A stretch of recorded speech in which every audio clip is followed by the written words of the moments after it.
அன்புள்ளம் கொண்ட பாசமிகு சகோதர சகோதரிகளே, இன்றைய முதல் வாசகம் மீகா நூலிலிருந்து எடுக்கப்பட்டிருக்கிறது. அதிகாரம் 2 திருவசனங்கள் 1 முதல் 5 முடிய. இன்றைய முதல் வாசகத்தை அறிந்து கொள்ள கொஞ்சம் அதனுடைய வரலாற்று பின்னணியை நாம் தெரிந்து வைத்திருக்க வேண்டும். மனிதனுக்கான கடவுளின் செய்தியில் சமூக நீதியை குழைத்து ஊட்டியவர்தான் இறைவாக்குனர் மீகா. இறைவாக்குனர் மீகா எருசலேமிலே யூதா மக்களுக்கு அவர் நற்செய்தியை, கடவுளுடைய செய்தியை பறைசாற்றி வந்தார். குறிப்பாக அசிரியர்கள் நினிவே என்கிற ஒரு மாபெரும் நகரில் இருந்தார்கள்.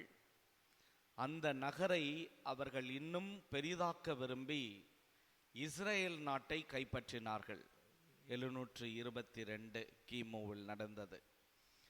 அதே போல நிச்சயம் இப்போது யூதாவையும் தேடி வந்து எருசலேமையும் அவர்கள் அழிக்கப் போகிறார்கள் என்பதுதான் மீகா சொல்லுகிற ஒரு பெரிய விஷயம்.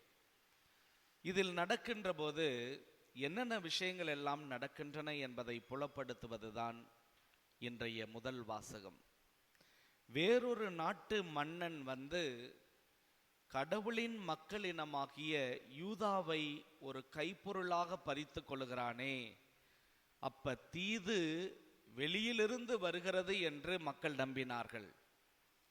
தீதும் நன்றும் பிறர் தர வாரா என்பது போல இது வெளியிலிருந்து வருவது அல்ல, இந்த தீங்கு நீங்கள் கடவுளை விட்டு வெளியேறியதால் வருகிறது என்று அழகாக அவர் உணர்த்துவதுதான் இன்றைய முதல் வாசகம். இப்போது நாம் முதல் வாசகத்திற்குள் கடந்து செல்லலாம். தங்கள் படுக்கைகளின் மேல் சாய்ந்து தீச்செயல் புரிய திட்டமிட்டு கொடுமை செய்ய முயல்பவர்களுக்கு ஐயோ கேடு. ஒவ்வொரு வசனமும் வார்த்தையும் இதுல ரொம்ப ஆழமான செய்தி இருக்கு. முதல்ல பாருங்க, திட்டமிடுதல். எபிரேயத்தில் இதுக்கு எப்படி வச்சிருக்கிறாங்கன்னா, நெய்தல், வீவிங் பண்றோம்ல, நெய்தல். அப்ப இந்த திட்டமிடுதல் வந்து, நெய்தலுக்கு நமக்கு ஏதாவது ஒரு நூல் பாவு தேவை இல்லையா? இங்க என்ன நெய்தலுக்கான மெட்டீரியல் யூஸ் பண்றாங்கன்னா, அக்கிரமம் தான் மெட்டீரியல். அக்கிரமத்தையும் தீச்செயலையும் கொண்டு அடுத்தவர்களுக்கு எதிராக திட்டங்களை தீட்டுவது, நெய்வது. அப்படி ஒரு திட்டங்களை தீட்டுகிற எண்ணம் கொண்ட மனிதர்கள் எப்படிப்பட்ட மனிதர்களாக, ஐயோ நான் கவனக்குறைவா பேசிட்டோம், நான் கவனக்குறைவா நடந்துகிட்டேன் அப்படின்னு சொல்லவே முடியாது. ஏன்னா ஒரு நெய்தலில் எவ்வளவு நேர்த்தி இருக்க வேண்டும், அது ஒரு மேத்தமெட்டிக்கல் கால்குலேஷன்ங்கிறதுனால இங்கு இன்அட்வர்டென்ட்டா பண்ணிட்டோம், கவனக்குறைவா பண்ணிட்டோன்னு சொல்லவே முடியாது.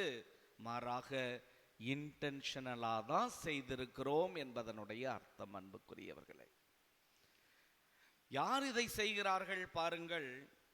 படுக்கைகளின் மேல் சாய்ந்து தீச்செயல் புரிய திட்டமிட்டு கொடுமை செய்ய முயல்பவர்களுக்கு ஐயோ கேடு. பொழுது புலர்ந்தவுடன் தங்கள் கை வலிமையினால் அவர்கள் அதை செய்து முடிக்கிறார்கள். கை வலிமை என்பது அத்தாரிட்டி. எனக்கு பவர் இருக்கு, பிறரை ஒடுக்குவதற்கு எனக்கு பவர் இருக்கு, அத்தாரிட்டி இருக்கு, அதிகாரம் இருக்கு. அதுவும் எப்படி பாருங்கள், படுக்கையில் அமர்ந்து கொண்டு, படுக்கையில் படுத்துக்கொண்டு சிந்திப்பது என்றால் போர்க்களத்தில் எதிரியை வீழ்த்துவதல்ல. நீ படுக்கையில் படுத்துக்கொண்டு என்றால் எந்த அளவுக்கு அவருக்கு அதிகாரம் இருந்திருக்க கூடும் என்று பாருங்கள். அதிகாரத்தை கொண்டு எளியவர்களை அடக்குவதை மீகா இறைவாக்கினராலும் கடவுளாலும் பொறுத்து கொள்ள முடியவில்லை. அந்த சமூக நீதியை பேசுவதற்குத்தான் மீகா இறைவாக்கினர் இன்றைய முதல் வாசகத்தில் பேசுகிறார். தொடர்ந்து அழகாக பாருங்கள், இன்றைய பதிலுரை பாடலும் அமைய பெற்றிருக்கிறது பாருங்கள். நாம் எல்லாரும் வாசித்தோம், பொல்லார் தம் இருமாப்பினால் எளியோரை கொடுமைப்படுத்துகின்றனர், அவர்கள் வகுத்த சதி திட்டங்களில் அவர்களே அகப்பட்டு கொள்வார்களாக. தொடர்ந்து வருகிறது, ஆண்டவரே இத்தனையும் நீர் கவனித்து வருகிறீர். பல நேரங்களில் நம்ம நினைக்கிறோம், ஆண்டவரே ஏன் எனக்கு இந்த கொடுமையெல்லாம் நடக்கிறது, ஏன் இப்படியெல்லாம் நடக்கின்றன? எல்லாவற்றையும் கடவுள் கவனித்து கொண்டே இருக்கிறார். மகனே மகளே, நீ கலங்காதே. அழகாய் வருகிறது பாருங்கள். இன்றைய பதிலுரை பாடல் திருப்பாடல் 10 எடுக்கப்பட்டிருக்கிறது. 14வது வசனம், ஆண்டவரே உண்மையில் நீர் எல்லாவற்றையும் கவனிக்கிறீர், எல்லாவற்றையும் கவனிக்கிறீர். கவனித்து உச்சி கொட்டுகிற கடவுள் அல்ல, மாறாக என்ன செய்கிறார் பாருங்கள், கேட்டையும் துயரத்தையும் பார்த்து நீர் உதவி செய்ய காத்திருக்கிறீர். ஏனெனில் அனாதைக்கு நீரே துணை என்று முடிக்கிறார். அனாதைகளுக்கு நீரே துணை. சரி, இப்படி கொடுமைப்படுத்துகிறவர்கள் ஒரு பக்கம் இருக்கிறார்கள். திக்கற்றவர்களுக்கான செய்தி என்ன? அதுதான் இன்றைய நற்செய்தி. இயேசு ஒரு திக்கற்ற மனிதனாகவே காட்டப்படுகிறார் பாருங்கள். ஒரு எளியோராய் பார்க்கப்படுகிறார் பாருங்கள். அவருக்கு என்ன நடக்கிறது? அவருக்கு எதிராகவும் சூழ்ச்சி செய்கிறார்கள். அவரை ஒழித்துவிட பரிசேயர்கள் திட்டமிடுகிறார்கள். ஆனால் அவர் அவர்களிடமிருந்து விலகி சென்று நல்லதை செய்து கொண்டே போகிறார். பிறகு அவரை பற்றிய கூற்றுதான் எசையா இறைவாக்கினர் வழியாக நமக்கு எடுத்து எம்பப்பட்டது. இதுதான் என் ஊழியன், இதுதான் என் ஊழியன், எதிர்ப்பவன் அல்ல அவன். அவர் எப்படிப்பட்ட ஊழியனாய் இருக்கிறார் பாருங்கள். அவர் சண்டை சச்சரவு செய்யாத ஊழியர். ஐயோ, என்னை இப்படி கொடுமைப்படுத்துகிறார்களே, இவர்களது கை என் மீது ஓங்கி இருக்கிறதே, அல்லது இவர்கள் சரியாக புரிந்து கொள்ளவில்லையே என்ற நிலையெல்லாம் பேசி புலம்பிக் கொள்ளாமல், சண்டை சச்சரவு செய்யாத, கூக்குரலிடாத, குரலை தெருவில் எழுப்பாத, நீதி நெறியை வெற்றி பெற செய்யும் வரை நெறிந்த நாணலை முனியாத நல்ல ஊழியராய் இயேசு இருந்தார் என்றால் எது அவரில் சாத்தியமாய் இருந்தது?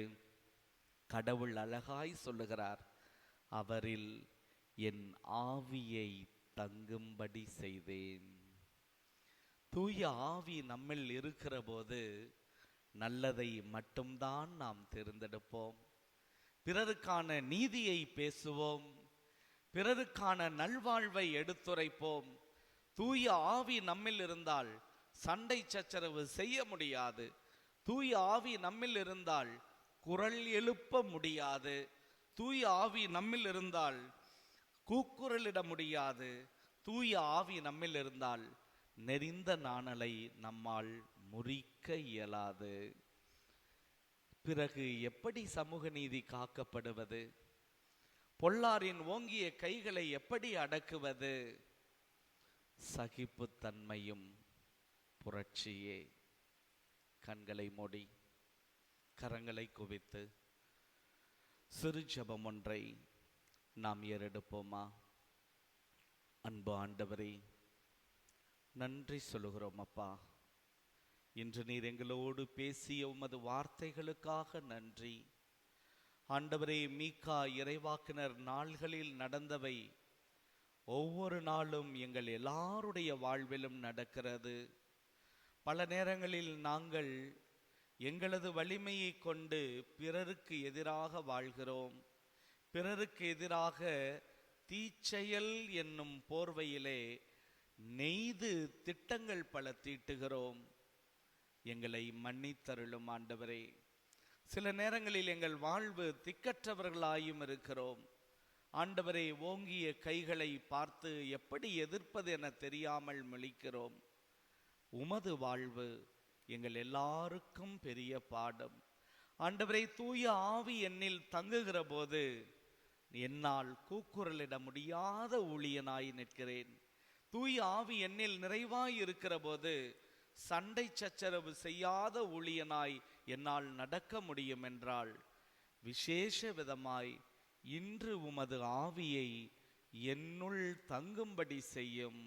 அந்த ஆவியாரே எனக்கு நல்லதை காட்டுவார், நல்லதை பேச துணிவார், நீதியை நிலைநாட்ட இறுதி வரை போராட செய்வார். ஆமேன்.